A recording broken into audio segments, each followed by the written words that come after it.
Que é exatamente a geofísica? A geofísica é a ciência que estuda a evolução e a dinâmica do planeta, investiga as propriedades físicas da Terra, ela faz investigações como um ultrassom ou uma ressonância magnética, uma tomografia elétrica. Tinha um meteorologista chamado Alfred Wegener e ele foi observando as linhas de costa ali, África, Brasil. Quando o Alfred Wegener propôs que os continentes se moviam, ele foi ridicularizado, ele morreu ridicularizado, assim, totalmente desacreditado pela comunidade científica. Andréa Ustra.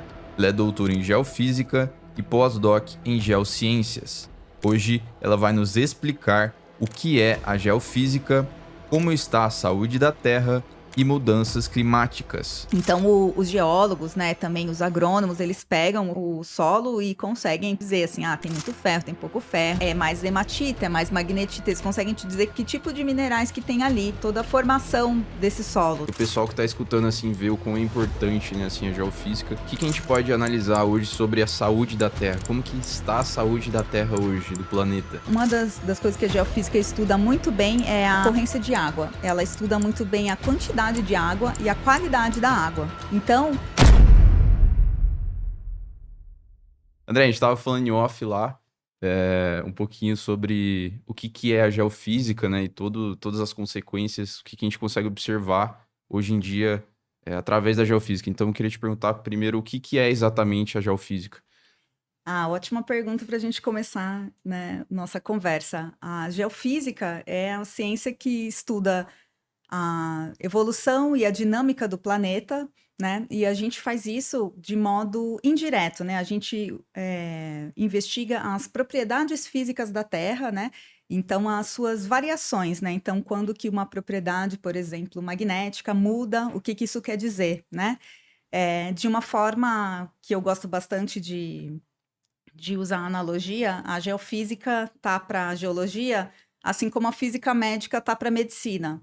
Então, a geofísica, ela faz investigações ou imagiamentos, que a gente chama, como um ultrassom ou uma ressonância magnética, uma tomografia elétrica. Então, assim como a medicina faz para identificar ali corpos ou mudanças no corpo, a gente também busca essas mudanças na Terra.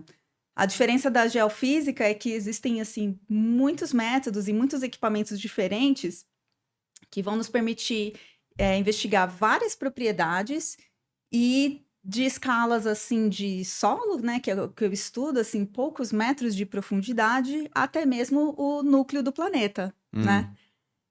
Então, por exemplo, uma coisa que eu acho muito bacana e consagrada da geofísica, que a gente passa batido na escola, a gente aprende, né, a estrutura do planeta, né? A gente aprende lá no começo que a Terra tem a crosta, manto e núcleo. E, poxa, como que se sabe disso, né? E isso tudo vem dos terremotos, vem da geofísica, né? Uhum. Então, por isso que eu fico muito feliz de estar podendo falar da geofísica aqui, que muita gente não sabe o quanto ela contribuiu para o entendimento do planeta. Legal. Mas me explica assim, mais profundamente, beleza? A gente falou assim de uma forma mais ampla. Agora eu quero saber lá na raiz, assim, o que exatamente é a geofísica? Olha, por exemplo, vou tentar fazer um apanhado assim com Só vem um alguns. pouquinho mais pra esquerda, por favor. Boa, obrigado. Então, vou tentar fazer assim um apanhado assim de alguns exemplos que acho que vão ilustrar bem. Por exemplo, a gente faz os equipamentos que medem, são super sensíveis a variações da aceleração gravitacional.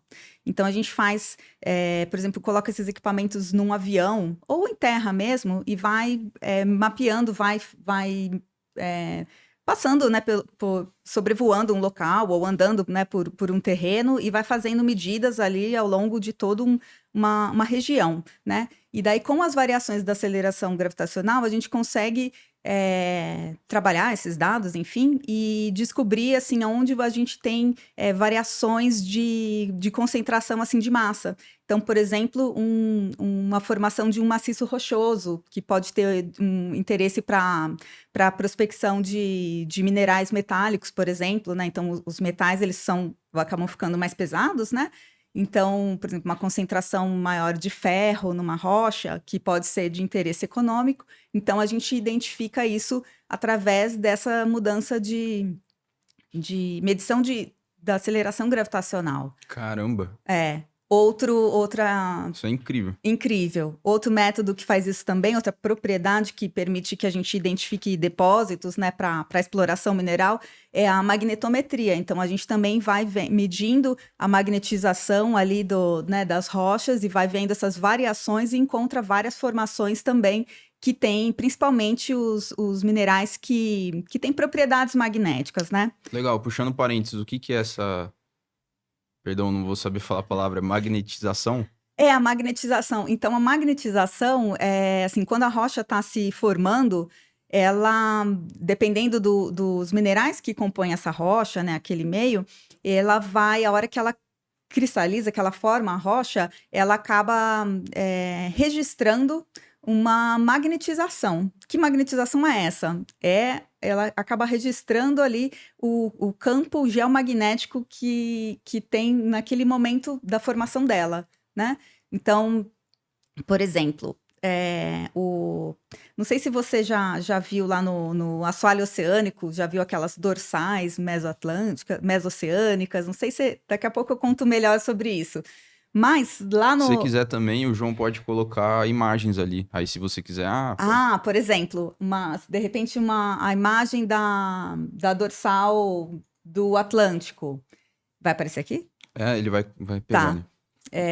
Então, ali são aberturas ali da crosta que vem material ali do manto, né? Então, vem o magma, né? E vem um material super quente. Esse magma, depois ele vai formar o basalto, que é um material que, por exemplo, tem ferro. E o ferro tem propriedades magnéticas boas, assim, fortes, né? Sim. Então, quando esse magma vai se resfriando e vai formando o basalto, né? Todo o ferro, né? Todos aqueles minerais que podem se magnetizar, eles acabam se magnetizando ali na direção de um campo que eles estão sentindo, que no caso é o campo geomagnético. Se a gente tivesse um ímã ali perto dele, ou aplicasse um outro campo ali perto dele, a gente estaria impondo uma outra magnetização. Mas a magnetização deles é a magnetização ali do campo geomagnético naquele momento, né? No caso, são aqueles negócios mais cinzas ali? Isso, sim, exatamente. Então, na verdade, essa imagem é muito inspiradora, daí queria até aproveitar para contar a história que consagra a geofísica, né, na ciência, vamos dizer, né? Na época, acho que foi 1912, por aí, tinha um meteorologista chamado Alfred Wegener, e ele fazia excursões, né, expedições pelo planeta todo, e ele foi observando, por exemplo, as linhas de costa ali, África, Brasil. É outra coisa que a gente aprende na escola, de cara, das placas, né? Sim. Que elas se movem, mas assim, quando o Alfred Wegener propôs que os continentes se moviam, ele foi, assim, ridicularizado, ele morreu ridicularizado, assim, totalmente desacreditado pela comunidade científica, que, de fato, não conseguiu aceitar um mecanismo, ele não conseguiu explicar como que os continentes se moviam, então ninguém acreditou que isso seria possível, né? Mas ele usou, então, quando ele propôs isso, né, que a gente chama a teoria da deriva continental, de Alfred Wegener, ele propôs, então, ele se baseou em algumas evidências, como as linhas de costas, por exemplo, do Brasil e da África. Como se fosse um quebra-cabeça, assim? Exatamente. Isso era inovador na época. Inovador. Então, esse foi uma evidência. Outra evidência importante foram fósseis que ele encontrou em continentes diferentes, fósseis terrestres, sabe? Então, como que isso foi possível? E também sedimentos, assim, que eram típicos de outros climas, né? Então, que mostrava aí que provavelmente a configuração dos continentes era diferente. E foi ele foi ele que propôs a famosa Pangeia, né? Que eram todos os continentes juntos.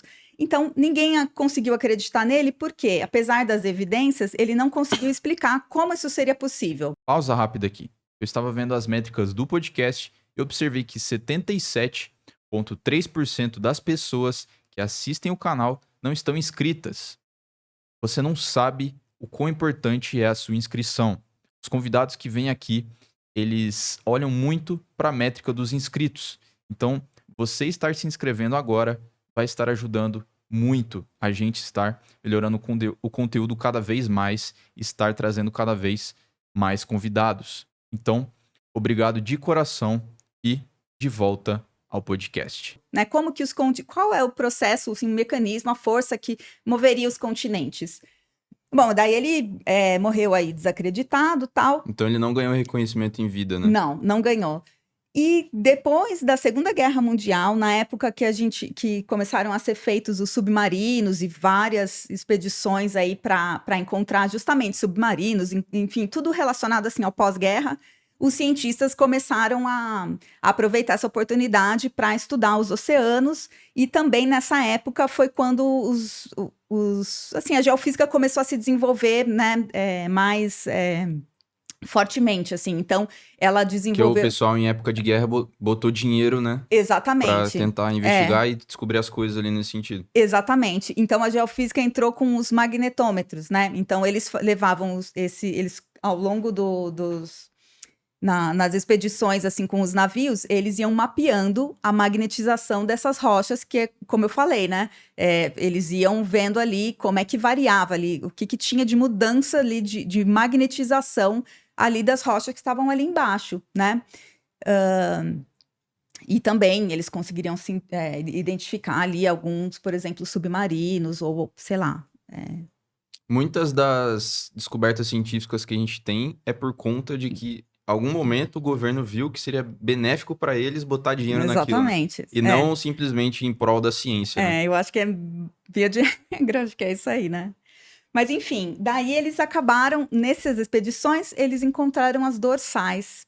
E era uma coisa que totalmente inesperada para os geólogos. Eles imaginavam que o assoalho oceânico fosse ser cheio de areia, né? Uma rocha mais antiga, né? E não, eles viram que o assoalho oceânico era super novo, né? Tinham rochas jovens, né? Então isso deu um nó na cabeça dos cientistas, como isso é possível. E daí foi uma cientista, uma cartógrafa e geóloga mulher chamada Mary Tharp, da Universidade de Colômbia. Ela começou a pegar esses dados. Ela queria muito. Ela entrou nesse projeto de mapear o assoalho oceânico, mas eles só aceitaram ela porque justamente os homens estavam todos em guerra, tudo, então não tinha muita gente para trabalhar, então eles aceitaram ela, mas eles não deixaram ela ir nas expedições juntos, porque dava azar, mulher em embarcação. Então ela ficou lá Caramba. então ela ficou lá no laboratório, recebia os dados e fazia todo. Então ela que desenhou. Essa imagem que a gente viu foi a Mary Tharp que desenhou, né? Isso em que década? Isso. Nossa, eu te diria que 70... Ali mais ou menos perto da... 60, por aí. Legal. Depois a gente pode ver isso, não me lembro. E daí ela começou a mapear e ela falou assim, ó, essa dorsal, isso daqui, eu acho que é um rift, né? Uma abertura de continente, né? E daí o chefe dela falou assim, não, eu acho que isso é errada, isso implica naquela deriva continental lá que, pô, ninguém acredita. E ela falou, daí ela refez, e no fim, enquanto ela fazia e refazia, ela foi também muito desacreditada, e até é famoso que eles falavam que esse negócio de rift era girl talk, era conversa de menina, que era o que ela estava falando. Mas conforme ela foi checando e verificando e comprovando, né, para o colega dela, o Hazen, ele deu todo o apoio para ela e falou, é isso aí, você está certa, e a deriva continental provavelmente está certa também, né? Então... E foi ela que bateu nessa tecla aí. Exatamente, ela encontrou onde que os continentes estavam se mexendo. Ela mostrou ali, que era por ali, né? Daí só faltava saber como, né? O processo também que faz com que os continentes se movam também foi a geofísica que contribuiu. Como que foi isso, né? Como eu falei nessas regiões de rift, então começa ali a abrir o continente e vem o magma e forma o basalto. E daí eu te contei já que o basalto, a hora que ele resfria, ele marca a magnetização daquele instante ali do campo geomagnético, né, Sim. atual. E daí depois o rift vai abrindo, mais magma vai saindo e vai formando mais rocha, cada vez mais rocha. Só que o campo geomagnético já se sabia pelas rochas do continente também que ele inverte a polaridade. O que que é uma Então, polaridade, assim? o norte-sul vira sul-norte. Sim. Então, isso a gente registra nas rochas. E daí a gente viu isso nos basaltos também. E daí o que aconteceu? Então, observou-se com os navios que passavam o magnetômetro assim ao longo, né, do rift, eles viam que tinham todo um padrão simétrico, assim, positivo, negativo. Então, também nesse mesmo tempo, eles foram medindo a idade dessas rochas. E daí eles viram que as mais jovens estavam no centro e elas simetricamente elas iam se afastando. Então, as mais antigas estavam lá no final, né? E cada vez, então, mais jovens chegando no centro do rift.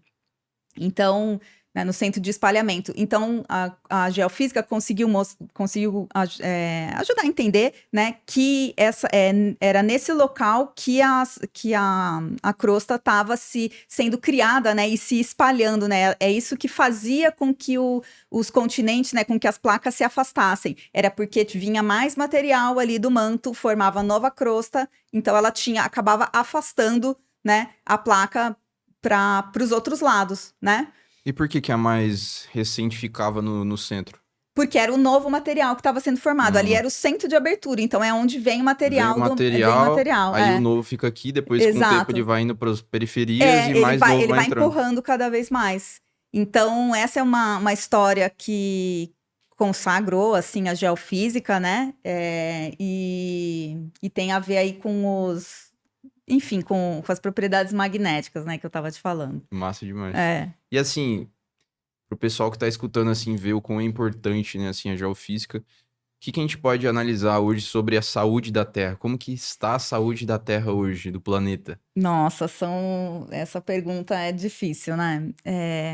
O que a geofísica mostra, né? A gente consegue. Uma das coisas que a geofísica estuda muito bem é a ocorrência de água. Ela estuda muito bem a quantidade de água e a qualidade da água.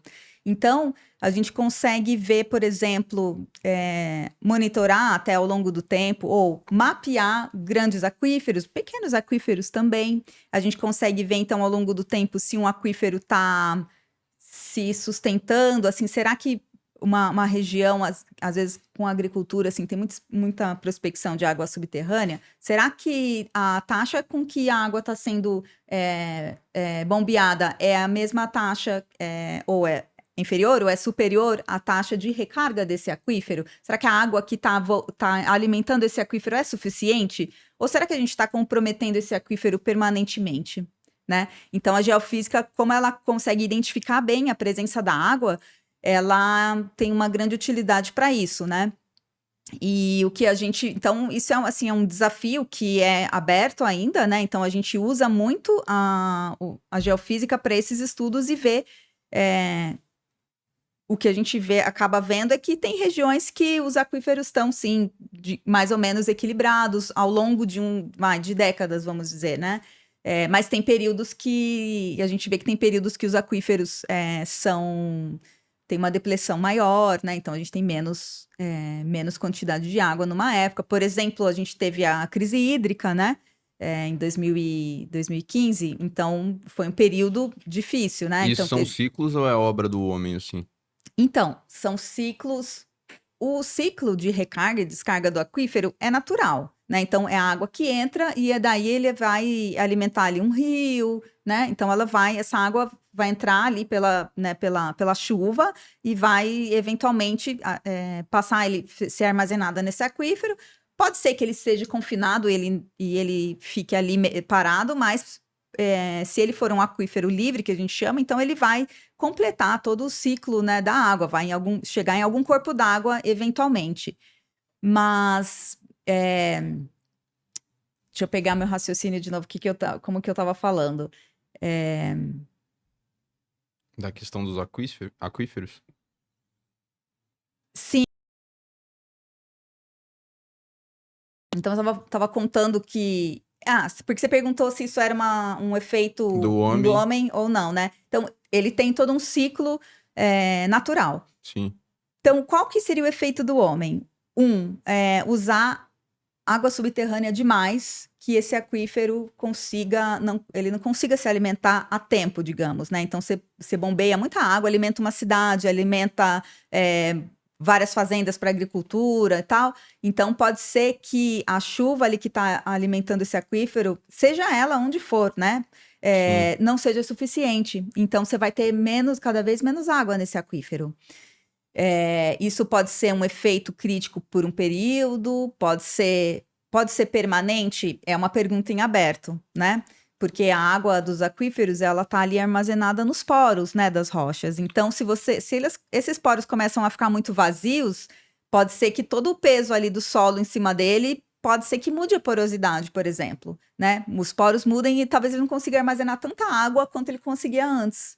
Um efeito borboleta, assim, ali, né? Pode ser. Então, isso pode comprometer. Outro efeito para comprometer um aquífero é também a própria poluição, né? Então, fertilizantes também, e assim, os resíduos que a gente dispõe, né? Fertilizante é ruim para... Muito fertilizante é ruim, porque é muito nitrogênio, né? E então acaba sendo, enfim, tem vários efeitos aí na saúde que também não sou especialista para dizer, mas a contaminação por fertilizantes é uma preocupação, sim. Nesse caso dos aquíferos, André, por exemplo, é aquela imagem que a gente aprende na escola, lá no ensino fundamental, de que, sei lá, a gente pega a água desse aquífero, aí a cidade usa, evapora, aí volta para o aquífero. Tem o ciclo hidrológico é esse, né? Ele entra por um lugar, sai pelo outro, né? Então você tem ali de rios, né? Oceanos, enfim, você tem toda, né, a água que vai para a atmosfera e daí como chuva ali no continente ela vai alimentar os aquíferos, né? E daí nesse meio a gente tem as cidades e tudo. E além disso, um outro efeito que a gente pode considerar antropogênico, né? Uhum. São as mudanças climáticas, né? Então, se você tem uma mudança no padrão de chuva, Isso então falando no isso contexto pode, geral contexto geral, isso pode modificar aí o ciclo natural aí de alguns aquíferos, né? E na questão geral da Terra, assim, do planeta Terra. A gente falou mais sobre aquíferos, assim, mas mudanças climáticas, eventos extremos, como essas chuvas que estão acontecendo. Quais são... O que tá acontecendo aí? Nossa, bom, então, também, assim, não sou eu a meteorologista para te dizer, assim, com toda a propriedade, né? Mas o que a gente vem observando são eventos extremos, como secas e épocas, assim, de muita chuva, né? Muito mais frequentes, então essa amplitude, assim, né? Essa variação é muito mais frequente. E a variação da própria temperatura, assim, o aumento, né, da temperatura em vários locais, né? Então, aqui em São Paulo, assim, vários locais a gente vê, assim, ano após ano, assim, um grau a mais um grau, né? Tem algumas estações ali das estações que monitoram, né, o clima da cidade, que vão mostrando isso, né? Em alguns locais a gente vê regularmente a temperatura subindo. E daí isso vai ter um efeito, por exemplo, de precipitação também e efeitos também até mesmo nos solos, né? Então, assim, são vários mesmo né, assim, os impactos, né, antropogênicos, né, na natureza, assim, principalmente assim nessa subsuperfície que a gente fala, né, que é onde a gente não vê, né, que é o que a geofísica estuda, né, ela estuda onde a gente não vê, né, então lá embaixo o que está acontecendo, o desafio acho que é o que acontece naturalmente versus o que está acontecendo devido à ação humana, né, como é que os tempos de resposta desses ciclos, desses ambientes, como que eles funcionam, né? Porque o ciclo da natureza vai ter um tempo que pode estar sendo diferente, né, da velocidade aí dos impactos antropogênicos, né? Então, a gente fica numa situação que, assim, o que a gente observa, o que a gente espera um pouco é esse desequilíbrio mesmo, né? De forma Legal. geral, assim, dos ciclos, né, vamos dizer. André, você, grande parte do seu trabalho acadêmico também é estudando solos, né? Isso. Como que se estuda um solo? Você vai lá, coleta, a gente falou um pouquinho off, mas Aham. queria entender um pouco mais, assim, como que é estudar um solo? Você vai lá, pega informações dele, você falou que leva equipamentos lá, explica um pouco como que é isso. Então, solos, assim, é um material, né, super, é um recurso, na verdade, solo é um recurso, né, é o que, é da onde a gente planta, é onde a gente planta, né, então é um recurso realmente muito importante e é muito complexo, né, e muitas pessoas estudam solos, né, então tem os agrônomos, tem os geólogos, né, tem os biólogos e os geofísicos também estudam os solos.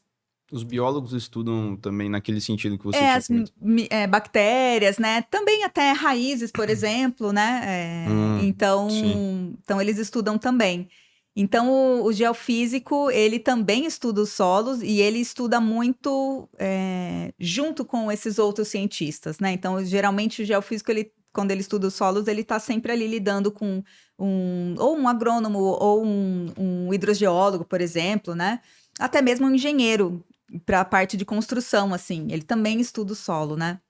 Mas o que que a gente faz na geofísica, né? A gente traz, a gente vai lá para a nossa área de estudo, né? A gente leva vários equipamentos E é qualquer geofísicos, tipo de solo? basicamente qualquer tipo de solo, assim, o nosso desafio mesmo é quando a gente tem a área, assim, pavimentada, porque dos ensaios que a gente mais faz em solos são ensaios de eletroresistividade ou propriedades elétricas, né? Então, assim como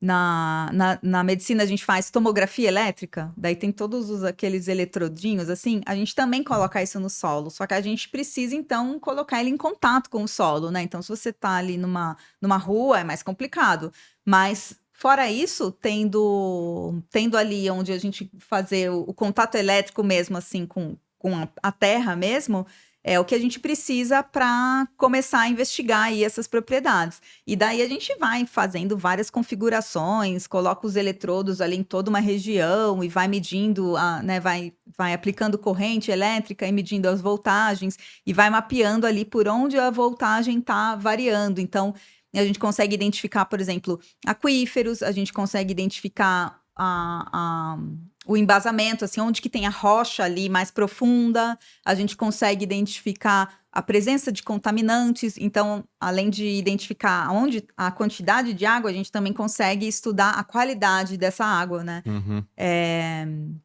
E também a gente faz, é comum a gente pegar os amostras de solo e daí levar para o laboratório. E daí a gente pode levar para os químicos, para qualquer ensaio que seja, né?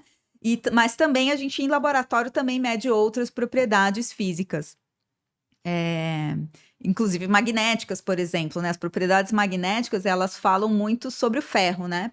Então, e o ferro, ele é muito usado pelas bactérias, porque o ferro, ele muda muito facilmente ali entre reduzido e oxidado, né? Ferro 2 e ferro 3. Então, as bactérias aproveitam essa facilidade do ferro e pegam um elétron de um lado para o outro, assim, e ficam usando esse elétron para o seu metabolismo, né, para sua respiração. E Nossa. nisso, consequentemente, elas transformam os minerais que contêm ferro no solo. Então, quando a gente vai identificando que tipo de mineral que tem no solo, a gente consegue entender quais foram os processos biológicos que esse solo está passando, né? E por quê? E esses minerais que estão no solo, assim, dúvida besta aqui, mas para eu conseguir entender, André. Por exemplo, eles São pedacinhos de ferro que estão jogados ali ou é um blocão, assim, São pedacinhos, então são partículas A de gente não vai poucos. encontrar um blocão de ferro, sim, junto, né? Isso seria o depósito mineral, né? O maciço ali, né? Que você vai minerar, né? Mas nos solos você vê assim, você tem os grãos de areia, você tem os grãos de argila, você tem daí junto minerais ali, como por exemplo magnetita, né? Que é um mineral que é ferro e oxigênio, né? Ele tem poucos nanômetros ali, né? Eles estão todos misturados ali. O solo é sempre muito complexo, é uma mistura sempre muito complexa. Então, e E é cada visível o olho composição, nu? Desculpa interromper. a partícula em si não, mas o efeito, assim, então quando a gente tem um solo com muito ferro, a gente tem um solo mais avermelhado, que é o que a gente tem aqui no Brasil, né? Então, os geólogos, né, também os agrônomos, eles pegam o solo e conseguem, putz, dizer assim, tem muito ferro, tem pouco ferro, é mais hematita, é mais magnetita, eles conseguem te dizer que tipo de minerais que tem ali, né, e até qual que foi, como que isso aconteceu, né, toda a formação desse solo, né. E a geofísica, então, ela consegue, assim, o bacana da geofísica com solos é que tanto o agrônomo como os outros cientistas que vão analisar o solo diretamente, eles vão pegar, eles precisam da amostra de solo, precisam levar para o laboratório. A geofísica, como a gente está ali com o equipamento, a gente mede hoje, eu estou medindo agora, em tempo real, como está o solo. Daí, por exemplo, teve essa chuva, amanhã eu vou de novo e meço como está o solo. Ele está diferente, que tem mais Hum. água, por exemplo. Ou até uma reação química que aconteceu. Então a geofísica ela tem essa grande vantagem, ou assim, esse grande potencial de estudar o meio em tempo real, né? Então tudo que a gente precisa monitorar mesmo, por exemplo, um processo de remediação de um contaminante, pô, a geofísica ela consegue ver isso em tempo real, tudo acontecendo ali. Como que é um solo bom, assim? Tem isso? Ou é subjetivo?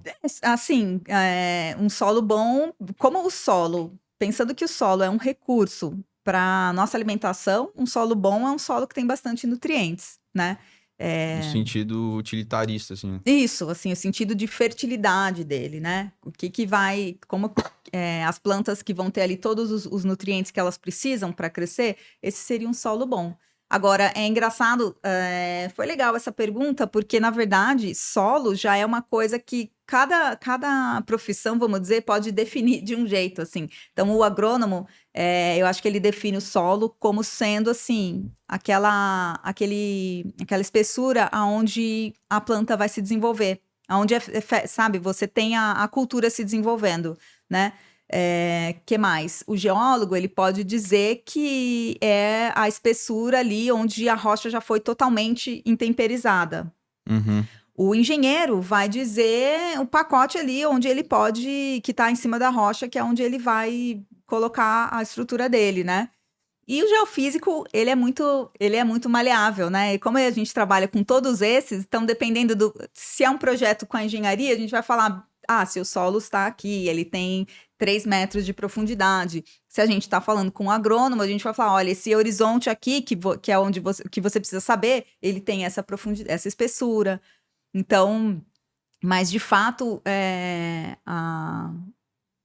quem trabalha com solos, assim, as diferentes áreas, né, tratam os solos, vamos dizer, de uma forma um pouco diferente, assim, né? Cada um tem o seu ponto de vista, né? Embora, sim, oficialmente, solo tem toda uma definição, né?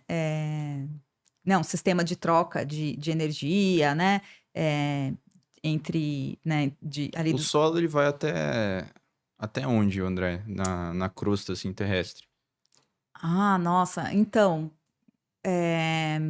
isso vai variar muito, porque essa espessura, né, de solo, ela, na verdade, ela é um processo que vem desde quando a rocha estava, assim, a rocha estava exposta na atmosfera, toda ainda sã, vamos dizer, e daí ela começa a ser intemperizada, ela começa a sofrer ação da atmosfera, né, da água, do vento, erosão, tudo, né? Mas O efeito do intemperismo é transformar a rocha em solo. Então a rocha, no caso o solo, a terra, ela um dia foi uma... Um dia foi uma rocha, né? Legal, hein? Então, quanto mais tempo você tem, mais evoluído vai ser esse solo. Então, tem uma época que o solo tem um monte de nutrientes. Conforme a chuva, esse solo vai passando mais tempo, ano após ano, chuva após chuva, esses nutrientes vão sendo levados, né? Mas esse solo vai ficando mais espesso. Então, isso varia muito. A espessura e a composição dos solos varia muito. E isso é uma variação que reflete o clima do planeta, na verdade, porque o crítico aí para o intemperismo e para a formação de solos é a água, né? Então, temperatura, né? Água, gelo, enfim, temperatura e até o efeito da erosão também, né? Então, a gente tem o tempo, a gente tem o tipo de rocha também, é importante, porque se é uma rocha que ela é mais resistente ao intemperismo, como um quartzo, por exemplo, que é um mineral muito, muito, muito resistente, né? Agora Aquele branquinho. Agora, um outro mineral, por exemplo, a calcita, né? Que é o que a gente vê nesses terrenos calcários que sofrem muita erosão. Então, esses daí são. Então, faz diferença o tipo de rocha, né? Os minerais que tem na rocha, eles vão ser mais rapidamente intemperizados, vão formar solo mais rapidamente do que outros, né? Existem muitos tipos de materiais, né? Tem granito, Nossa, tem uma um monte. infinidade, assim. Exatamente. E ele, sei lá, falando assim, pegando que nem o quartzo que você falou, né? Ele puramente é o inteiro dele. Tô querendo entender como isso funciona, né? Mas assim, se você pegar o quartzo, ele só é formado de quartzo ou ele tem vários componentes de vários materiais? Vários minerais diferentes. Só que majoritariamente... Então quartzo mesmo, assim, é um mineral, né? Então a O gente... mineral, então, desculpa interromper, mas é um conjunto de várias coisas. O mineral é uma estrutura ali assim, que vai ter o ferro, vai ter... Ai, deixa eu pensar em outros. Sílica, vai ter vários elementos ali que vão formar aquele mineral. E ele pode, por exemplo, puramente, né, tá ali sozinho, formar uma rocha, né? Então, a gente vê muito, né, cristais de quartzo, né? Então, são formações realmente puras, né, de quartzo e tal. Entendi. Mas a gente tem quartzo em vários, né? Por isso que a gente fala, esse ouro é puro, sei lá. Isso, Porque ele exatamente. tem mais componentes de ouro nele.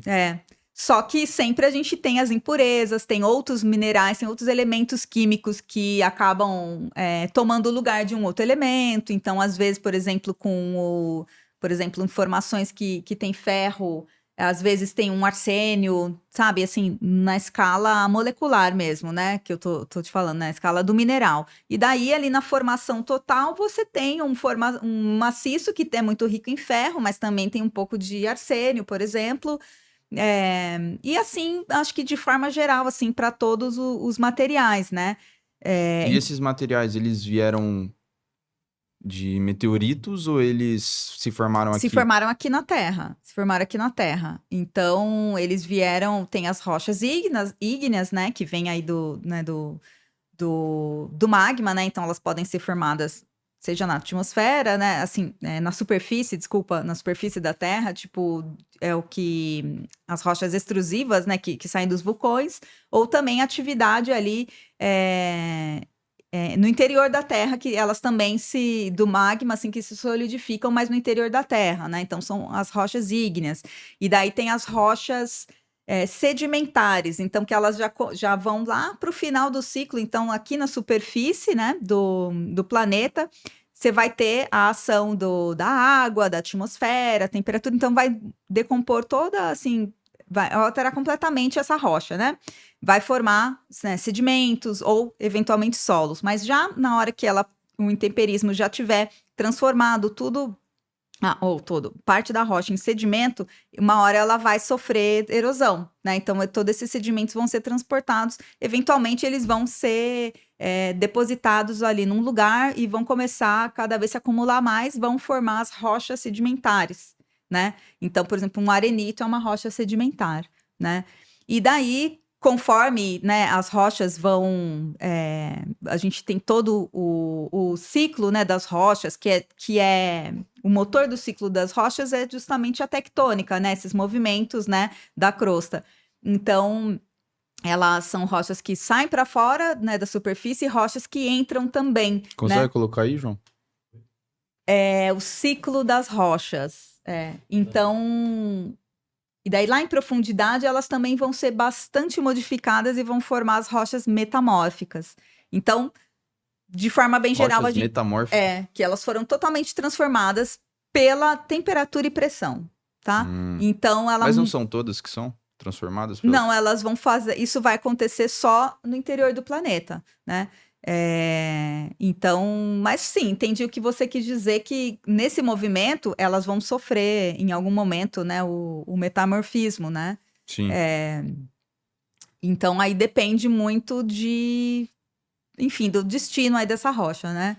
Mas se ela estiver sofrendo, em algum momento ela vai sofrer essa temperatura, assim, sofrer alterações por pressão e temperatura, né? Então a gente Vai se consegue meio modificar. que separar assim, André, por exemplo, na crosta tem mais esse tipo de rocha, embaixo mais desse tipo, ou não? É tudo muito variável assim. Olha, um geólogo vai te dizer melhor isso, mas é bem variado mesmo, é bem variado. Por exemplo, no Havaí você tem, né, é uma ilha vulcânica, né, então você tem muito rocha ígnea. Aqui no Brasil é um terreno já, né, a gente está intraplaca, então a gente tem mais rochas de sedimentar, mas tem também muita formação que já teve atividade vulcânica ali, atividade que formou rochas ígneas em subsuperfície, né, sem ser na superfície do planeta, e em algum momento aquele terreno sorgueu e aquela rocha apareceu. Então, não Bem necessariamente assim, variável, então. no Brasil, por ser intraplaca, não vai ter rocha ígnea, né? Mas então, daí nisso, o que a gente vê, né? A gente vê. O que é que essa imagem está Então, representando? essa imagem, por exemplo, ela pode representar os Andes, tá? Então, de um lado, assim, aqui da direita, que a gente tem o oceano ali e a crosta, né? Vamos dizer que era onde estava lá se espalhando, né? Aquela dorsal que eu falei. Só que Sim, a dorsal, se ela só se espalha, assim, em algum momento a Terra ia aumentar, né? Então, em algum momento, em algum é verdade. lugar Ela tem que parar. tem que ser. Então, se a gente tem criação de crosta em algum lugar, a gente tem que ter consumo de crosta em outro. E é o que a gente está vendo aí, essa Hum, entrada de rocha, ó, você está vendo essa inclinação, né? Essa entrada, aonde você fala? a gente está vendo ali o amarelo, né? Ele está vindo horizontal e daí ele está descendo, né? Tá fazendo fusão, rocha metamórfica, fusão, magma. Tá vendo? Então ela tá entrando para o manto novamente, né? A gente chama isso de zona de subducção, né? Então a crosta está sendo subductada, né? E tá entrando lá, e é isso que acaba fazendo com que se acaba criando essas cadeias de montanhas, né? Então os Andes, o Entendi. Himalaia, os Alpes são regiões onde você tem ali uma placa sendo em subducção. Então deixa eu ver se eu entendi, André. Naquele caso lá que você falou que sobe o magma, aí vai indo para a periferia. Isso, ele vai afastando, né, a No crosta. caso, Isso. essas montanhas, assim, eu vou dizer, sei lá, com nome para isso, mas seria o final O que onde final da. para essa periferia Exato, então, assim, e começa a subir. Exatamente. Então, tudo o que está sendo afastado lá do Rift tá entrando aqui, ó, tá entrando embaixo da cordilheira, né? É essa camada amarelinha aí que tá entrando embaixo da cordilheira. Então, nisso a gente vê, ó, a rocha sendo metamorfizada, a rocha sedimentar, que está ali embaixo, né, da água, ali a rocha ígnea, né, plutônica. A plutônica é justamente essa rocha ígnea que é formada embaixo sem ser com a erupção, né, sem ser... No caso, começa ali no magma, né? Ou não? Então, ali no magma começa a formação dessas rochas, né? É, Sim. Isso. Que vão ali eventualmente subir essa cadeia montanhosa, né? Mas tudo isso é o ciclo das rochas, então difícil dizer onde começa e onde termina, né? É tudo uma coisa só, né? E sei lá, daqui bilhões de anos, que a Terra já tem 4,5, né? Uhum. Bilhões de anos. Daqui, sei lá, 3 bilhões de anos. Vão ter. O Monte Everest vai ser maior ainda, então? Eu acho, não sei, mas também tem o efeito do próprio intemperismo, assim, Tipo, da mesma forma que eles vão crescendo. eles podem também, é que o Everest, né, como ele, por causa da temperatura ali, nem solo se forma, né, porque ali é tudo muito íngreme e também muito frio, né, então, assim, você não tem chuva direto, né, mas eu acho, eu não sei te dizer se tem um limite, assim, de altura de uma cadeia montanhosa? Boa pergunta, assim. Daí tem que chamar outro geofísico aqui, um geodinamicista, assim, para te dizer, Nossa. que vai te contar todo exatamente como é que é essa dinâmica, que é o que forma aí toda a topografia, né, do planeta. E quais são os maiores desafios hoje para você, assim, na área acadêmica, né? Nas pesquisas científicas que você e seu grupo ali fazem, que você identifica, assim, quais são as coisas mais difíceis? É um limite tecnológico, de tecnologia mesmo? Uma, talvez, questão de falta de investimento? O que que você acha que é? Olha, assim, investimento, assim, Tipo sempre. assim, não tô dizendo que... Eu tô perguntando o Os ponto... desafios, né? É, exato. Então, com relação a investimento, né? Claro, assim, a gente poderia ter muito mais investimento, né? Aqui no Brasil, principalmente para ter mais equipamentos, né? Para ter todos esses trabalhos quando a gente vai para o campo, tudo isso é muito custoso, de tempo e dinheiro também, né? Então tem assim, tem uma limitação com relação a custo, né? Eu acho que um dos desafios, pelo menos para mim, é poder monitorar as minhas áreas de estudo em tempo real, que é o que eu gostaria de fazer, né? Como seria isso? Seria poder deixar lá os meus equipamentos medindo medindo a resistividade elétrica ali dos solos continuamente, né? E ver como isso está mudando, assim, ao longo do ano. Será que é uma mudança sazonal? Ou será que é alguma alteração do solo que a gente está vendo, né? Hum, Então, eu gostaria de fazer isso. Não é muito simples, né? Então, a gente teria que ter toda uma estrutura para isso. Tecnológico, por exemplo, eu gostaria de ter equipamentos que pudessem ver em mais detalhe lá no campo todas essas transformações minerais que eu estudo, né? Que são essas transformações resultantes da atividade biológica das bactérias, né? Então, elas acabam produzindo aí diferentes minerais que têm diferentes propriedades físicas e não é tudo que a gente consegue medir, ver ali no campo, né? Muita coisa a gente tem que levar para o laboratório. Então, seria muito bom se a gente tivesse, assim, sondas, né? Mais equipadas, digamos assim, para ver essas transformações em mais detalhe e em tempo real, né? E fora isso, a vida do cientista é isso, né? É ficar indo para o campo, mas não é só isso, a gente também dá aula e a gente está envolvido, né, com tudo assim da universidade, então é muita coisa assim acontecendo e a gente administrando tudo isso, mas, né, pelo menos para mim, tudo é muito instigante, desafiador, então a gente nunca perde assim, o ânimo, né? E o que é legal na geofísica é que, como, por exemplo, solos, assim, é uma coisa muito heterogênea, a gente nunca sabe o que a gente vai encontrar, né? Até outras áreas de estudo, assim, que estudam as montanhas, por exemplo, cada montanha é uma montanha, né? Cada placa é uma placa, enfim, cada terremoto é um terremoto. Então, assim, o que eu tô querendo dizer é que o dia a dia do geofísico é também muito dinâmico, assim, não é uma coisa, por mais que a gente seja especialista num assunto, é sempre tudo, não tem um dia igual ao outro, sabe? Então, cada área de estudo tem seus desafios novos, né, daí a gente tem o nosso conhecimento, a nossa limitação. Então, é tudo sempre tem um novo desafio envolvido, eu acho. legal. Vai ser possível algum dia a gente, falando de futurologia, né? A gente criar não sei, alguma coisa, dispositivo ou utilizar até micro-organismos assim para conseguir deixar o solo mais produtivo? Conseguir deixar ele bizarramente assim produtivo? Então, não sei muito, né? Porque, Não existem pesquisas falando sobre isso. assim, tem todo o trabalho justamente de usar os fertilizantes, tudo, né? Mas uma coisa mais automática, você estava dizendo, sim ou não? Alguma forma, assim, alguma ciência da gente conseguir potencializar de forma brutal, assim, sabe? Beleza, hoje a gente tem fertilizantes e tal que ajudam, mas tem uma limitação técnica ainda, né?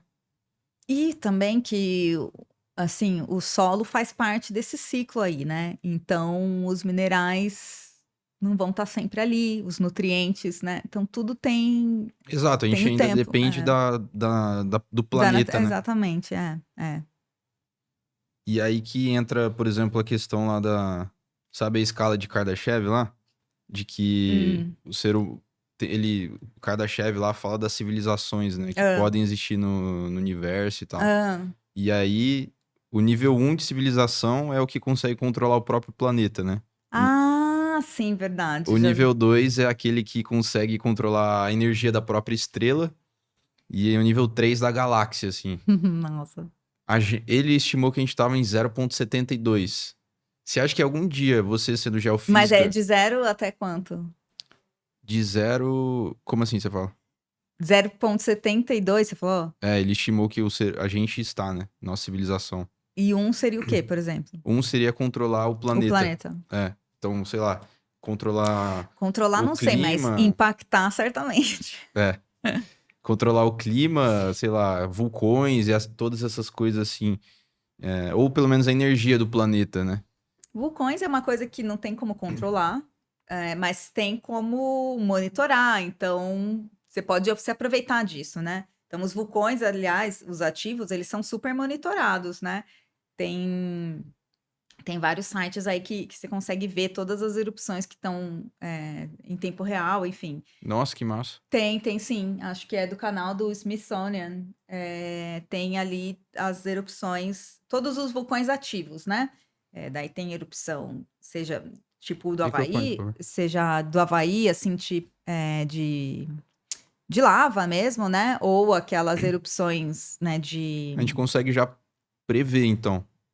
No sentido de que ele vai entrar em erupção. prevendo, de certa forma, assim, junto com o monitoramento. Então, o que acontece? Por exemplo, teve uma erupção famosa lá nos Estados Unidos do Monte Santa Helena, da década de 80. Aquele era um vulcão ativo, né? Que era bastante monitorado. Ele ficava, o vulcão fica em Seattle, então uma área populada, né? Então, assim, era um vulcão bem monitorado.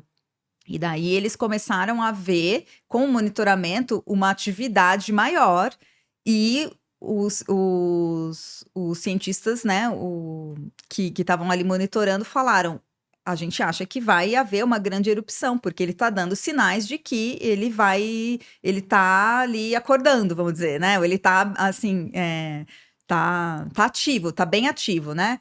Cada vez mais ativo. Então, tanto que eles conseguiram isolar a área, eles conseguiram fazer várias coisas porque eles estavam esperando.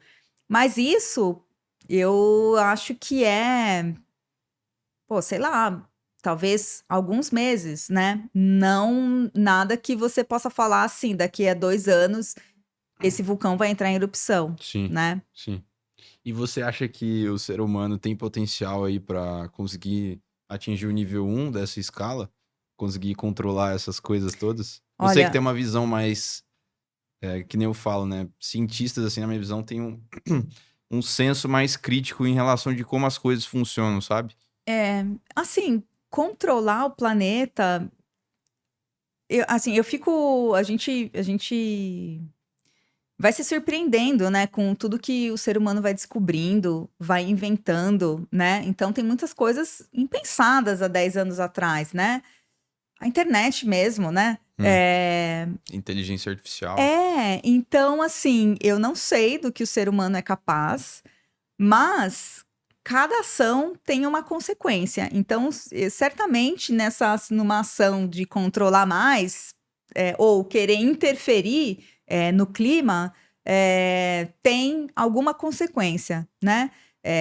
Quão negativa, qual é essa consequência? Daí, isso é muito o que a ciência vai responder, Se né? ficar centralizado, né? O poder, né, sei lá, o cara conseguir controlar a Terra e ficar centralizado esse poder aí vai ser prejudicial, né? Por exemplo, voltando no assunto intemperismo, né? Que é realmente um fenômeno maravilhoso, né? O intemperismo, a água que está na atmosfera, né? É a chuva que vai começar ali, que vai intensificar o intemperismo, né? E então você tem a água na atmosfera e você também tem gás carbônico na atmosfera. Então, a água com o gás carbônico forma um ácido carbônico, né? Então, uma chuvinha levemente ácida ali, que é o que vai acabar dissolvendo as rochas e tal. Oi, João. Tá tocando interfone. Então, eu ia dar um exemplo, voltando lá para aquele assunto de intemperismo. Então, o intemperismo, ele acaba acontecendo porque você tem ali a água da chuva, na atmosfera você tem gás carbônico, e então essa água, ela chega, né, na superfície levemente ácida, e é isso que vai intemperizar as rochas, né? Vai decompor as rochas e eventualmente formar solo. Enquanto tudo isso acontece, como ela ficou levemente ácida, ela pegou o gás carbônico da atmosfera, né? E ela traz esse gás carbônico lá para a superfície, e esse carbono vai acabar reagindo ali, participando de várias reações químicas ali na rocha, nos sedimentos, enfim, e vai ser incorporado assim, né, nas rochas, né? Então é o que a gente chama do ciclo inorgânico do carbono, né? Então ele vem o intemperismo, faz com que o carbono saia da atmosfera e vá para as rochas, vai eventualmente ficar preso numa rocha. Então o intemperismo é um processo que remove gás carbônico, remove o carbono do planeta, da atmosfera. E nosso grande problema atualmente... E concentra na rocha. Concentra, ou enfim, vai para a rocha, sai da atmosfera. E uma das grandes questões atualmente é o gás carbônico na atmosfera, que é o que provoca o aquecimento, né? Então, o intemperismo, ele acaba indo na direção contra o aquecimento, né? Ele acaba removendo o gás carbônico da atmosfera. Então, nisso ele resfriaria. Só que, por sua vez, é um mecanismo de feedback negativo, né? Se ele remove o gás carbônico da atmosfera, ao longo lá do tempo geológico, ao longo dos milhões de anos, essa atmosfera vai ficando mais fria, e daí o intemperismo vai ficando mais lento. Então, essa ação, esse processo de remover gás carbônico da atmosfera começa a ficar mais devagar. Então, começa de novo a acumular mais gás carbônico na atmosfera. Ou seja, ao longo do tempo geológico, o intemperismo, ele tem todo um ciclo que rege o clima da Terra, né? Então, na verdade, é o intemperismo que controla o clima da Terra, mais ou menos ali em eras mais quentes, em eras mais frias, né? Tudo isso é natural e é o intemperismo que faz. Mas agora a gente tem o ser humano emitindo, tirando todo, né, o carbono ali dos fósseis, né, dos recursos fósseis, né, do petróleo e tal, combustão, enfim, jogando carbono para a atmosfera e trazendo, então, mais aquecimento. E daí, por que eu lembrei disso? Porque você falou sobre o homem agir no planeta, né? Então, uma das ações que eu já vi sendo propostas é pegar o basalto, pulverizar ele, assim, transformar ele num pozinho, ou seja, como se fosse um intemperismo, né? E joga ele nas implantações e tudo, e ele daí vai reagir com o CO2 da atmosfera e vai, tipo, sequestrar carbono, entendeu? E daí, isso teria várias outras consequências positivas, isso ia acabar pensando ali no ciclo ali dos nutrientes que vão até os oceanos, ia acabar ajudando os oceanos com o problema de acidificação, enfim, tem várias... em teoria, é maravilhoso, né? Esse processo chama intemperismo intensificado. Tem várias startups que trabalham já com isso, aplicam isso. Aqui no Brasil parece que tem também.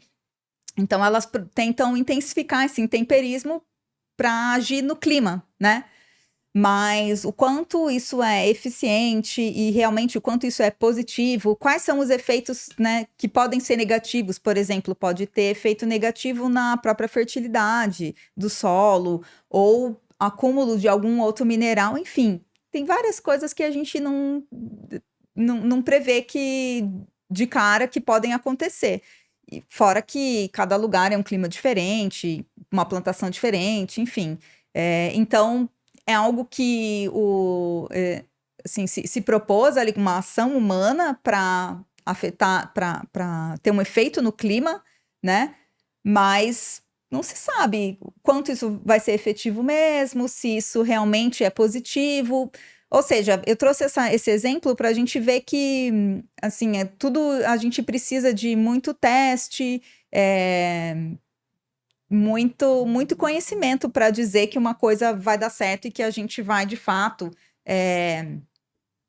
ter um efeito aí positivo, né, no planeta, né?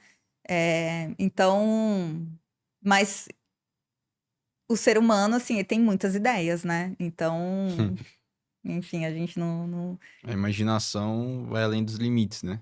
Imaginação, e daí a tecnologia evolui absurdamente, né? Então, assim, Eu acho que se tiver interesse ali, o ser humano pode conseguir fazer coisas extraordinárias, né? sim, com certeza. Porque se a gente, que nem a gente falou antes, né? Em períodos de guerra ou em Uhum, períodos de disputa de poder, assim, mundial, né? Por exemplo, na Guerra Fria. Os caras injetavam dinheiro infinito ali é, na astronomia, por exemplo, uhum, né? Pra conseguir ir pra exato, Lua e tal. E aí que a gente descobriu muitas coisas. exatamente. Se o ser humano tivesse interesse em realmente perpetuar a humanidade, assim, sabe? Aham. Eu acho que a gente teria coisas mais fortes vindo por aí. Agora, falando na parte pragmática, André, por Hum, exemplo, quem tá escutando assim, a gente já falou da importância da geofísica e tal. Como que a geofísica impacta a nossa vida hoje, assim, sabe? Por exemplo, no ó, sentido mais imediatista também. uhum.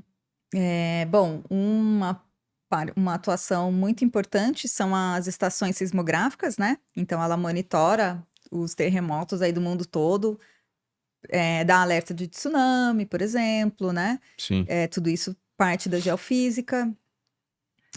Que mais? A geofísica, ela tem sido cada vez mais usada para o monitoramento de áreas de risco de deslizamento, por exemplo, né? Então a gente fica vendo a estabilidade lá dos terrenos, das Interessante. encostas, né? E então é uma área assim que a geofísica tá sendo bastante explorada para que ela possa atuar mesmo, por exemplo, num sistema de alerta, né? Que mais? Bom, fora a parte de recursos naturais, que sai da geofísica, assim, petróleo começa com, assim, o geólogo diz aonde pode ter, qual que é a Exato. bacia sedimentar, e é a geofísica que vai imagiar tudo aquilo e dizer, é ali que está o óleo, tem uma quantidade, enfim, né, De petróleo e de tal. petróleo ou um outro recurso, assim, minerais metálicos, assim, né? Até mesmo onde está a água, né? Então, a geofísica, ela identifica e ela mapeia, assim, a área toda, né? A região toda, onde estão os recursos, né? De interesse, né? Água, minerais metálicos, né? Petróleo, tá? E Que é uma coisa que o geólogo não consegue fazer, né? Ele, ele conhece, ele sabe o que pode ter ali, o que deve ter ali, né? Mas para ele comprovar, assim, ele vai fazer um poço, né? E vai pegar amostras, tal. Então, é um estudo, uma verificação, assim, muito pontual, né? Porém, é uma verificação, né? Então, o que que o geofísico faz? Ele vai mapear tudo e daí vai falar assim, ó, geólogo, aqui essa região é o nosso foco. Daí o geólogo vai lá e faz o furo dele e fala, de verdade, é verdade. Tem isso que você falou, né? Qual que são as próximas tecnologias aí que a gente vai observar que pode mudar aí nesse sentido, essa área? Olha, tem Qual que é o futuro, assim, da... uma coisa que a gente está vendo muito na geofísica, é essa questão de fazendo equipamentos que são para levantamentos assim em grandes áreas, só que fazendo eles cada vez mais micro, né? Então, por exemplo, o magnetismo, que é bastante utilizado assim para levantamento em avião, por exemplo, então sobrevoa grandes áreas, também tem numa escala assim de microscópio, né? Só que são as mesmas propriedades físicas, a mesma matemática envolvida para, eu acho, né? Para trabalhar os dados, tudo, só que numa escala completamente diferente. Então, você estuda outros problemas, né? Coisas que podem ser relacionadas mais àquela formação do mineral em si, diferente do que você estava fazendo com sobrevoo, que era procurando um recurso mineral, né? A gente vai... Eu anotei aqui um nome que seria micro-organismo bioengenheirado. Nossa. Isso seria mais ou menos você modificar biologicamente Um um micro-organismo? micro-organismo para ele conseguir, sei lá, minerar ferro e essas coisas assim. Você acha que isso tá perto de acontecer? Não sei. Não vou nem chutar, porque eu não sei. Não sei mesmo. Mas é dessas coisas assim. Tudo tem a sua consequência, né? Então, é uma reação química que vai ser, né, induzida ali, né? Sim, sim. E ela tem sua consequência, né? Ela vai modificar o meio de alguma forma, né? Então, se isso vai ser positivo ou negativo, ou quanto que vai ter de cada face, né? Do positivo ou negativo, daí realmente depende muito, né? Depende do problema, depende do tipo de micro-organismo, né? Que nem a gente falou da inteligência artificial. Vocês utilizam hoje inteligência artificial para estudar solos? Sim, se usa. Nossa, a inteligência artificial se usa muito. Eu não trabalho com inteligência artificial propriamente, mas se usa muito para, por exemplo, fazer toda a modelagem do ciclo hidrológico, é uma coisa que usa muito inteligência artificial. É muito também usado na parte de petróleo, também se usa muito. Deixa eu pensar em outras coisas. E como que eles pegam e analisam os dados com a inteligência artificial, é isso? Mais ou menos seria nesse Então, sentido? é mais ou menos isso, assim. Então, a gente tem ali o solo, daí a gente vai ter várias propriedades físicas do solo, né? Ou várias mudanças esperadas ali para um processo ali do solo, né? Por exemplo, uma remediação de um contaminante, né? Um processo que você vai induzir. Então, como que esse processo vai mudar as propriedades físicas do solo? É dessa forma, né? Então, você tem dados, você sabe como isso funciona. Daí você vai usando a inteligência artificial, tipo, para ensinar, né, a inteligência artificial, né, o algoritmo a entender isso e identificar, então, por exemplo, automaticamente, né, se é esse tipo de processo que está acontecendo, né, numa outra aplicação, né? Então, você ensina a identificar o processo que você está querendo estudar, né? Isso acelera bastante a pesquisa acadêmica, assim. Dependendo da escala, acho que sim, né? Acho que sim. Na escala que eu estudo, assim, a gente ainda verifica muito, a gente ainda muito está tentando entender quais são as reações, assim, mas quais são as modificações, por exemplo, que um contaminante pode induzir, né? E Ou quais são?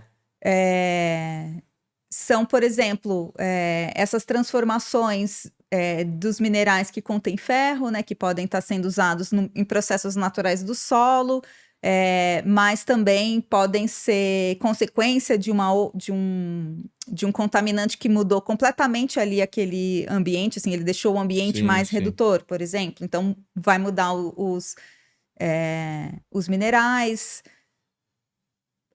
Por exemplo, um exemplo interessante também que o IA poderia ajudar, que a gente vê. IAG, você fala? Não, a inteligência artificial. Ah, tá.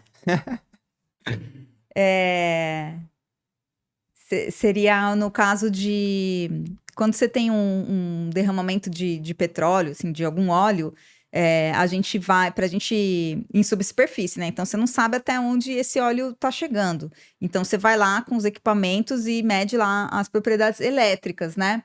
E o óleo é muito resistivo, né? Então a gente vê facilmente, né, onde que tá o óleo e tal. Só que o óleo tem muito carbono, então ele é uma fonte ali de alimento, né, para as bactérias. Então ela começa, eventualmente, ela vai As bactérias se começar, alimentam ali vão do óleo. começar a se alimentar do óleo, é o que a gente chama de biodegradação, assim, essencialmente é isso, né? As bactérias ali do solo se alimentando do contaminante, né? E limpando o contaminante, né? Então ela consome e produz outras coisas, então ela descontamina, né? E só que ao fazer isso, ela modifica completamente as propriedades elétricas e ela muda a resposta que era resistividade alta para resistividade baixa, né? Então, se a gente ficasse monitorando, a gente ia ver isso, a gente ia ver uma mudança, um lugar que é resistivo, ele vai se tornando condutivo, né? Então, se a gente conseguisse, por exemplo, a gente poderia usar o IA para nos mostrar isso, né? Falar, olha, daí ele ia identificar tudo, ó, ali está sendo remediado, por exemplo. Você falou que as bactérias se alimentam, né, do óleo. Uhum. As bactérias meio que a gente tem a falsa ilusão de que o ser humano que manda no mundo, mas na verdade são as bactérias. Nossa, né? com certeza. Porque Sempre estiveram, sempre está. Quer dizer, sempre não, né? Mas são as primeiras que tiveram e. a primeira vida, assim, né, que surgiu e também o que Uhum. mais tem hoje são bactérias, né? Aqui tudo tem bactéria, a tudo. gente não tá vendo e tal. E a gente acha que nós somos os poderosos. Então, a bactéria, nesse sentido, muda muito De fato. as coisas, como as coisas funcionam, né? O planeta Terra. Tem até um artigo que se chama Evolução Mineral, que fala disso, assim, fala os tipos, assim, os minerais. Antes de você ter vida, quantos tipos de minerais existiam naquela época? Sei lá, uns 400. E daí começou a vida.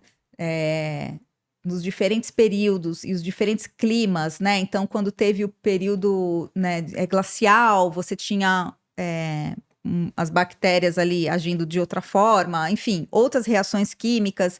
Quando a vida veio para o continente, daí já vem outras formas de vida, né? Que já evoluíram muito das bactérias, mas esse artigo mostra desde o início da vida, como as bactérias começaram a modificar, a transformar os minerais, formar novos minerais, e tudo isso foi ajudando também na própria evolução da vida, e cada forma de vida vai tendo seu efeito de alterar e produzir novos minerais, né? Então, atualmente existem mais de, sei lá, acho que 4 mil minerais, por exemplo, mas lá no início do planeta eram apenas 400. E Nossa. o que produziu tudo isso começou lá com a vida, né? Então começou com as bactérias e depois, hoje, plantas, enfim, várias outras formas, né? A vida modifica, A né? vida modifica completamente não só a paisagem, né? Mas realmente toda a composição, né, do planeta.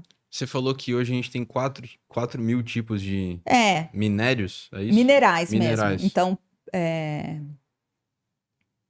são os minerais que compõem as rochas, né? Então, Qual que é a diferença entre mineral e minério? minério é o que você vai realmente minerar, assim, por exemplo, a magnetita, né? É o mineral da rocha que você vai prospectar. Você vai pegar essa rocha, né, e vai retirar todo o ferro e outros que tenham outros minerais que tenham interesse econômico, né? Então essa rocha é o minério, né? Mas o mineral mesmo vai ser a magnetita, né? Então é um dos minerais, dentre os minerais que compõem aquela rocha, alguns têm interesse, são de interesse econômico, outros não, né? Então, enfim, os minerais são os que compõem as rochas, né? E quando a gente fala de minério, a gente está falando de prospecção mesmo, né? De economia, né? De interesse econômico. Desde que surgiu a vida, então, a gente não, né? A vida multiplicou em 10 vezes. Falou que antes tinham 400 minerais, né? Hoje tem aproximadamente 4.000. Assim, nem vou te dar essa certeza, mas Não, é mas mais algo ou menos assim, assim. É. E muito. é possível aumentar mais ainda esse número? Então, assim, é difícil a gente Estão surgindo novos minerais aí? não sei, mas assim, uma questão, se pensar assim, desde esse começo, né, foram aí, né, a partir de 3 bilhões e meio de anos atrás, né? Então se passou todo esse tempo para a gente ter essa diversidade. O ser humano está aqui numa escala de vida de quantos milhares de anos, né? Então, nessa escala, tem muita transformação do planeta que a gente não vê. É. E algumas que a gente vê, por exemplo, a gente está vendo mudanças de clima. Agora, qual que é a escala mesmo dessa mudança, a gente também não sabe, né? Os dados Então, são muito recentes, né? então, e a gente não vai estar aqui para ver tanta mudança assim. Você acha que não? Não, porque pensando em 3 bilhões e meio de anos, eu não sei quanto Falando então tempo. sobre o futuro da humanidade. Ah, nossa, não, né? O que Não que você acha sei. que vai acontecer aí? Quero, obviamente, deixando aqui deixando claro que opinião, né? E Aham. não seria ciência, mas enfim, esse é um papo muito, eu gosto muito, né? O futuro da humanidade, assim. Você acha que ciente de tudo isso que a gente tá falando, né? Mudanças climáticas e todo esse tipo de estudos, o que que vai acontecer? Você acha que o ser humano, então, não vai durar esses 3 bilhões de anos, não vai conseguir popular o universo, assim? Eu, assim, difícil dizer, né? Eu só penso assim, é muita gente já. É muita gente para um planeta finito, né? Então a gente tem um recurso finito aí de água, de solo, espaço. Então, assim, acho que é difícil pensar em como vai ser assim esse futuro né, em longa data, assim, Não, né? claro, mas se fosse pra você dar um chute, assim, sem compromisso Ah, com quanto nada. tempo? Sei lá. Então, mas assim, na verdade, seria interessante fazer alguma conta, assim, porque você tem a sua taxa de crescimento, né? Quanto tempo a gente começou e tem toda essa taxa de crescimento. é, Você não acha que é possível a gente explorar o universo, assim? Ciente de que a gente tá no começo de uma curva exponencial tecnológica? Pode ser, assim. E daí a gente teria que explorar, teria que minerar a Lua, Marte. Asteroides, né? Então, assim, realmente o ser humano é muito surpreendente, Você né? não gosta de pensar nesse assunto? Não é que eu não gosto de pensar, mas falar aqui é mais difícil, assim, né? Mas por conta das câmeras, você fala? Assim, de pensar, putz, né? Não sei, Sim. o quanto que é a minha imaginação, o quanto que eu tô pensando do que eu conheço, assim, de tecnologia, mas o que eu vejo uma questão que eu vejo que eu acho que é crucial são as doenças. Hum, Então, assim, eu não sei. O que se diz é que a gente vai ter pandemias cada vez mais frequentes, o que é totalmente previsível, porque é muita gente, né? muitas Então, variáveis, né? e tendo muita gente, para ela um vírus, né, se transformar ali um surto, se transformar numa pandemia, quanto mais gente tiver no planeta, eu acho que mais rápido é esse processo, né? Uhum. Então, assim, é uma ameaça para o futuro da humanidade, né? Então, assim, daí falando em evolução realmente dessas ameaças, assim, de Covid, gripe aviária, sei lá o quê, ou bactérias, não sei. Eu não sei como que isso é visto, assim, se isso é realmente uma ameaça ou se não, de repente a ameaça é essa mesmo e não deve ser muito diferente, né? Eu, por exemplo, acho que o ser humano talvez não vai conseguir explorar o universo, mas ele vai conseguir criar. A inteligência artificial vai conseguir, entende? Mas de qualquer forma vai ser uma obra do ser humano, né? Sim, sim, sim, interessante também isso. Porque a gente tem limites físicos, né? E Uhum, biológicos em relação ao universo. Então sim, a gente não exatamente. pode ficar 10, 20, 30 anos seguidos em um. Nem esse tempo numa nave, porque senão o nosso corpo ele começa. Por exemplo, os caras ficam semanas no espaço, voltam todos É. destruídos, né? Fora a própria limitação da velocidade da luz, né? Então a gente tem até onde a gente conseguiria ir de distância, né? Sendo nós, né? Agora, Exato. Se a gente atingir, por exemplo, 10% da velocidade da luz, né? A gente demoraria 40 anos para chegar na estrela mais próxima, é isso, nossa. né? É. E para chegar, por exemplo, em outra galáxia, seria inevitável. Agora, com a inteligência artificial, vai tornar isso possível. Eu quero saber a sua opinião, André. O que você acha que vai acontecer aí? Sei lá. Mas o que que daí eu não sei, assim, o que que a inteligência artificial vai fazer em outro planeta? Ela vai atrás de quê? De recurso? Para quê? Você é bem cética, então. Ah, eu acho que nesse ponto, sim, assim, vamos viajar bastante, assim, se ela fosse para popular um outro planeta, ela ia então querer, é, teria que ser um planeta com vida. Eu não sei, assim, muito, não... Eu sou bem cética também que o IA, ele é usado para esses recursos, assim, para nos ajudar nos nossos desafios, assim, por exemplo, numa questão de prospecção de recursos naturais ou Sim. é, entendimento de doenças. Que mais?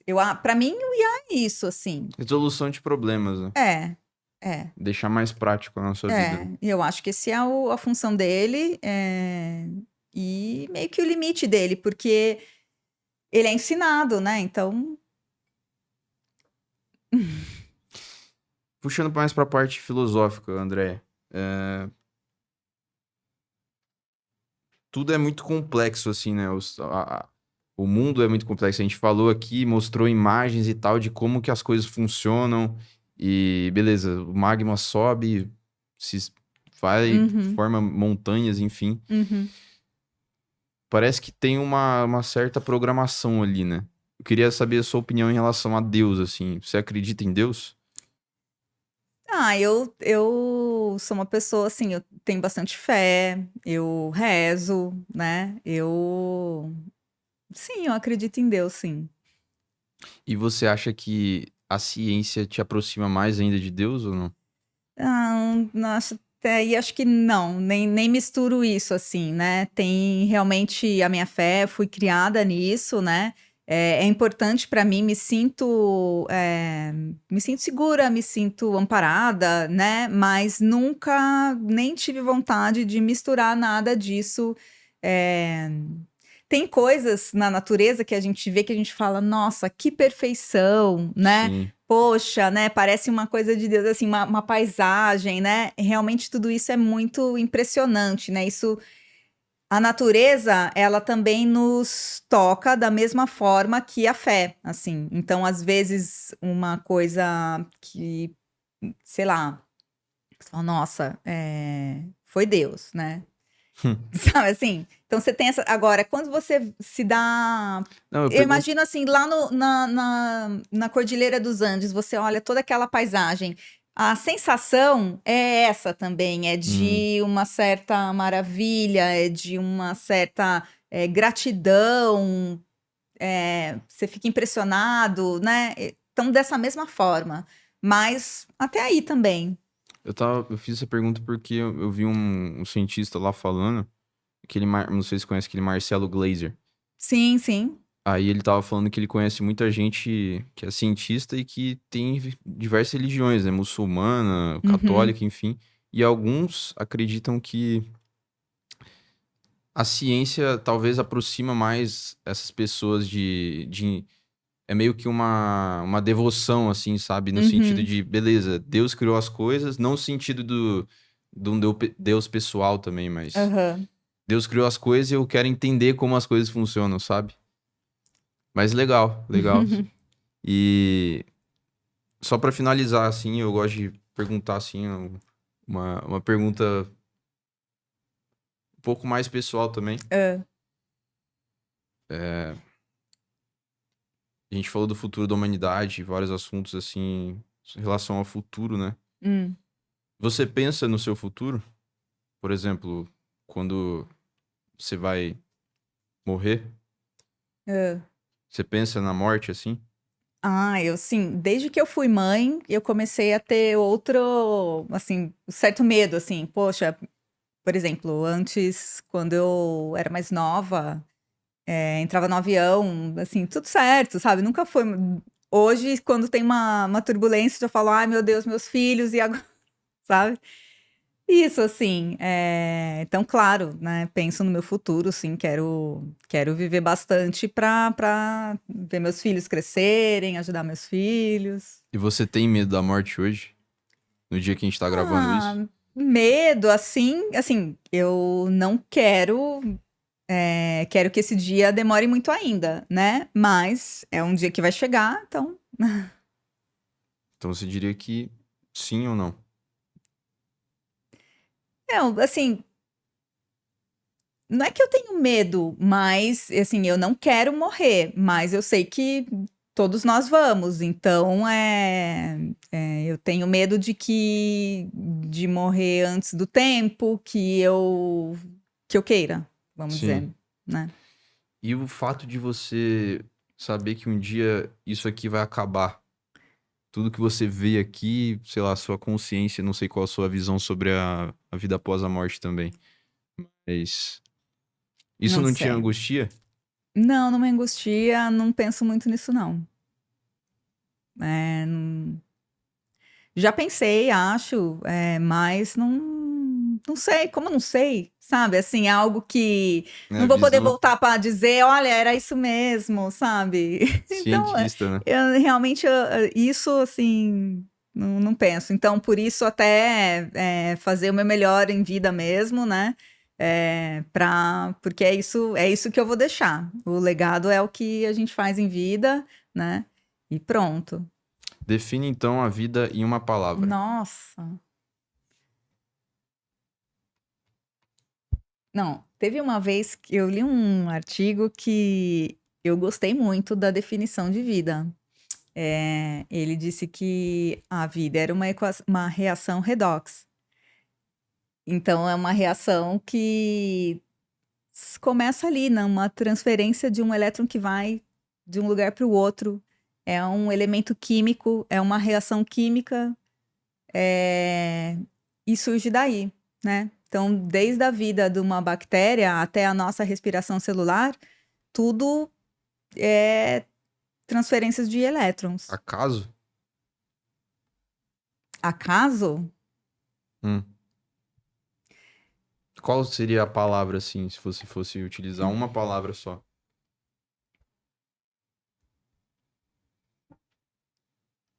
A vida é uma reação química. A vida é uma reação química, não há dúvida. Beleza. André, obrigado Ah, aí. peraí, antes de terminar, eu É, pode falar. queria que pegasse uma sacolinha ali, que eu trouxe um presente pra você de. Sério? Aham. Que legal.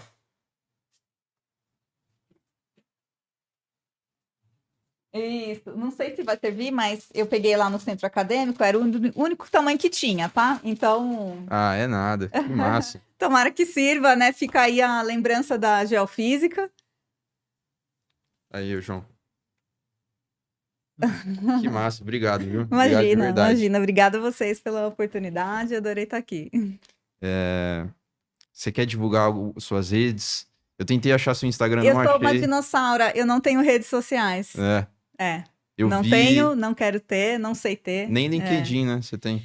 Eu tinha uma inscrição no LinkedIn, mas como eu não tenho, realmente eu não uso, não sei usar, não. Você quer que eu coloque o link das suas pesquisas? Qualquer coisa assim.